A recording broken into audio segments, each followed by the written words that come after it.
because lumindol, kailangan mag-shoot out.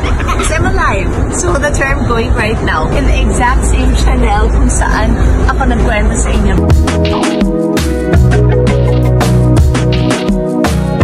Because I survived the lindol and I was alive then.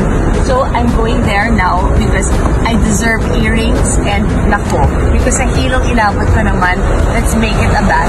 Let's go.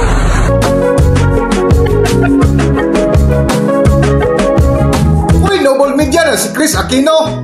Nakitang naglalakad sa publiko matapos ang malakas na lindol.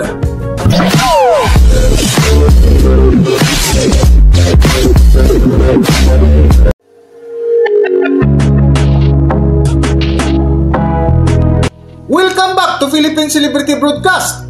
Isang good news para sa mga supporters ni Chris Aquino na kung saan balitang bumubuti na ang kalagayan habang naka-isolate ito ngayon. Sa latest update nga ay muling binanata ni Chris Aquino ang mga kumakalat na wishing Chris did post sa social media. Ito'y kasabay ng pagbibigay niya ng updates sa patuloy na gamutan laban sa kanyang mga autoimmune disease. Naayon nga ni Chris Aquino na ilang kaibigan na raw niya ang nagpadala ng mga post na nagsabing pumanaw na ito. Ngunit sinagot ka ito ni Chris Aquino at sinabing ito ay puro kasinungalingan. Nasabay nga nito ay nilinaw ni Chris Aquino na hindi totoo ang mga kumalat na larawan sa social media. Bukod pa dito ay may kumalat din na video na nakitang naglalakad si Chris Aquino sa isang lugar matapos di umano ang isang napakalakas na lindol. Naalala niyo po sa akin na lumindol, and because lumindol, kailangan mag-shoot out. Because I'm alive.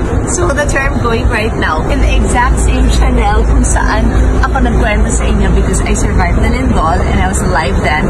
So I'm going there now because I deserve earrings and nako. Because sa hilong inabot ko naman, let's make it a bat.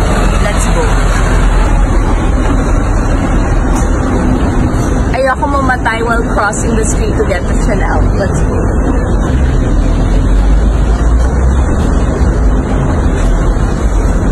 Ayaw nila nag-shoot while inside, so we'll just shoot me going inside, and then in case I buy anything, that's when I'll show it all to you later, okay?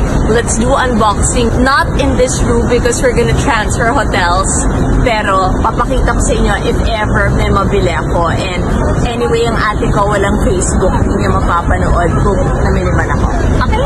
Let's enjoy because we are alive!